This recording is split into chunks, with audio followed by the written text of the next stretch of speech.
नमस्कार, Chandrakant B Bhatt America से। ये दुनिया में हम कभी सोचते हैं ऐसा नहीं होता है। मैं अमेरिका से बोल रहा हूँ। आजकल सास और बहू कभी एक सीरियल थी सास भी बहू, कभी बहू थी, वो जिससे फेमस हुई, बहुत आगे बढ़ गई और फिर आज कहाँ है किसी को कुछ मालूम नहीं। वो राजकारण है, जाने दो। उस पर सोचना चाहिए कि राजकारण में जो जिसकी उंगली पकड़ के आप चलते हो, एक दिन आप ही उसकी उंगली छोड़कर उसको धक्का देकर गिरा देते हो। उसी का लाभ आज का भारत का राजकारण। जीन्स और टी शर्ट में आकर एक लड़की ने हेलो आंटी कहा। प्रत्युत्तर में वो औरत ने हाँ कहा। तभी उसकी माँ बोली, आंटी के पैर छुओ बेटा। उसको असहज देखकर उसने कहा, रहने दो बेटा, उसकी कोई ज़रूरत नहीं है। बातों से एकदम बिंदास खिलखिलाकर हंसने वाली, अपनी माँ से हर बात पर तर्क वितर्क करती एक लड़की उसके बेटे की पसंद ही नहीं, प्यार भी थी। बेटा एकलौता था और उसका नाम था सुयश, नाम जैसा गुण। जब जब दूसरा बच्चा न होने के लिए उदास होती तो वो औरत को लगता ईश्वर ने 10 बेटों के गुण एक में ही दिए हैं, और वो उसका लड़का था सुयश। लेकिन उसका मन एक बेटी की चाहत में हमेशा कलपता था। कभी कैसे ऐसा होता है कि आपको एक बेटा होता है, आप दूसरे बेटे की चाहत करते हो, बेटी की चाहत करते हो। वो कभी सफल होते हैं, कभी नहीं भी होते हैं। कि सोचती थी कि बहू को भी ही बेटी का प्यार दूंगी। अपनी बहू की जो छवि उसके दिमाग में थी, उसके बिल्कुल विपरीत थी वो लड़की। उसकी माँ ने हंसते हुए कहा, अपने नाम के विपरीत है वो लड़की। उसका नाम था स्निग्धा।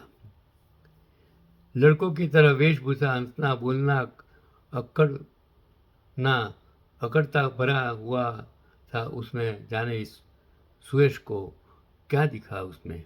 वो उसकी माँ उसको ऐसा सोच रही थी कि उस लड़की में मेरे बेटे ने क्या देखा। शादी की रस्मों के बाद स्निग्धा हम घर आई। उसका मन, लेकिन उसकी जो सास थी, लड़के की मदर थी, उसका मन उसे लेकर हमेशा संशयित रहता था कि मासूम गुड़िया सी बहू लाना चाहती थी, लेकिन अपने सुयश के लिए। पर ये तो कुछ और ही है। हमेशा डर लगता था कि अगर मैं उसे अपने घर के तौर तरीके समझाऊँ तो वो मेरे साथ क्या व्यवहार करेगी। मैं इन्हीं सब उधेड़-बुन में लगी हुई थी और सुयश सिग्ना अपना हनीमून मनाकर वापस भी आ गए। अगले दिन में से दोनों को ऑफिस जाना था। सुबह की नींद उसे बहुत प्यारी थी। सोचती थी कि बहू आ जाएगी तो उसके हाथों की चाय पीकर अपने सुबह की शुरुआत करूंगी। लेकिन स्निग्धा को देखकर उसने अपना सपना भुला दिया और सुबह 6 बजे का अलार्म लगाकर सो गई। पूजा की घंटियां सुन सास की नींद खुली। अभी 6 भी नहीं बजे थे। बाहर निकल कर देखा, जो उसकी बहू स्निग्धा आरती की थाल लिए पूरे घर में घूम रही थी। उसे लगा कि मैं क्या सपना देख रही हूँ। तब तक वो पास आकर बोली, मम्मा प्रसाद लीजिए। फ्रेश होकर बाथरूम से निकली तो मैडम चाय के 2 कप लिए हाजिर थी। चाय पीने के बाद बोली, मम्मा मुझे नाश्ते में बस सैंडविच और चिला बनाना ही आता है। आप लोग नाश्ते में क्या खाते हैं? पीछे से सुयश आकर बोला, जो भी तुम बनाओ हम वही खाएंगे। सुयश ने उस उसका चेहरा देखकर पूछा, क्या हुआ माँ? चाय पसंद नहीं रही? इतनी अच्छी चाय तो खुद मैंने ही नहीं बनाई थी। फिर मैंने स्निग्धा से कहा, तुम्हें ऑफिस जाना है बेटा, तैयार हो जाओ। मतलब सास ने कहा, अभी मेड आ रही होगी, मैं उसके साथ मिलकर नाश्ता बना लूँगी। तो स्निग्धा ने कहा, नहीं मम्मा, नाश्ता तो मैं ही बनाऊँ, फिर तो मैं पूरा दिन ऑफिस में रहूँगी, तो घर पर सब आपको ही देखना पड़ेगा। स्निग्धा कभी कोई मौका नहीं देती थी, कभी निकालने का, कमी निकालने का, लेकिन मैं फिर भी डरी हुई, मतलब जो सास थी वो फिर भी डरी रहती कि यह इसका छद्म तो नहीं है ने, मतलब गलत वो समझ नहीं रही है ने। मन ही मन में भले ही डर रही थी, लेकिन उसके जैसी बहू पाकर बहुत खुश थी। पर खुशियों को भी कभी कभी नज़र लग जाती हैं।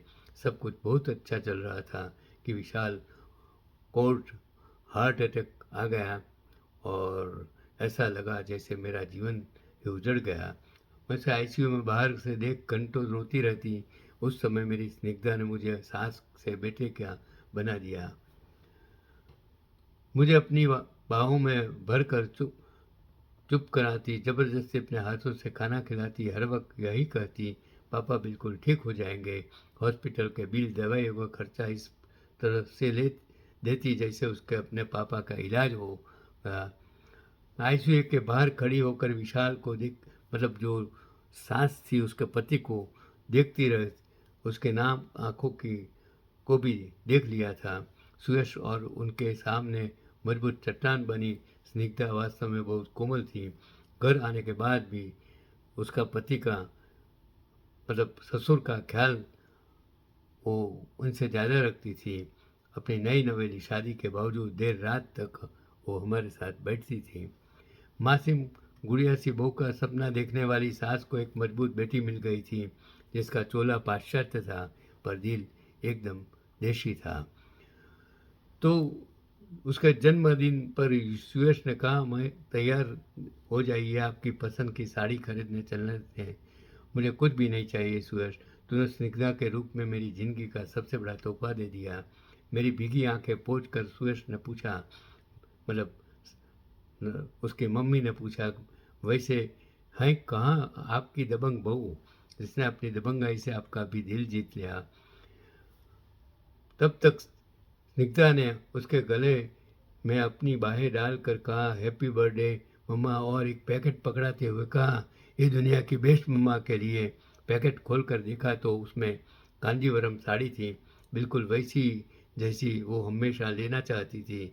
और आश्चर्यचकित चेहरे को देखकर बोली, वो जब आप रेखा की तस्वीर गूगल पर सर्च करके घंटों देखती थी, तभी मुझे समझ में आ गया कि आप उनकी तस्वीरों में क्या देखती हैं। अपनी जोरदार हंसी के साथ उसने फिर से उनको गले लगा दिया और खुशी में बहते आंसुओं को पोंछकर उसने कहा, एक माँ के दिल की बात एक बेटी तो समझ ही जाती है ना मम्मा। तो स्निग्धा साड़ी सूट बहुत कम पहनती हैं, वो हर रोज़ हमारे पैर भी नहीं छूती, उसकी आवाज़ भी धीमी नहीं है, उसे घर में काम भी नहीं आते। रोटी रोटी तो भारत के नक्शे जैसी बनाती हैं, और जब गुस्साती हैं तो उप पूछिए कि मत, वो एक आदर्श बहू की छवि से बिल्कुल जुदा हैं, लेकिन उनके लिए खास हैं।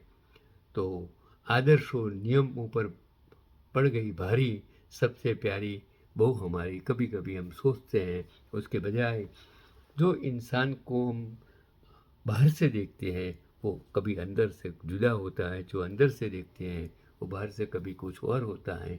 इसके लिए जब इंसान को पहचानना है तो उसके व्यवहार से उसको पहचानिए, वक्त आने पर उसको पहचानिए, खराब परिस्थिति में वो का रोल क्या है वो आप जानिए। तब आपको पता चलेगा कि सच में ये इंसान ईमानदार है, बुरा है, गलत है, अच्छा है, सच्चा है, जो भी है वो वक्त आने पर आपको मालूम पड़ता है। उसके पहले कभी किसी को गलत साबित करने में मत लगिए। यही आज का पैगाम।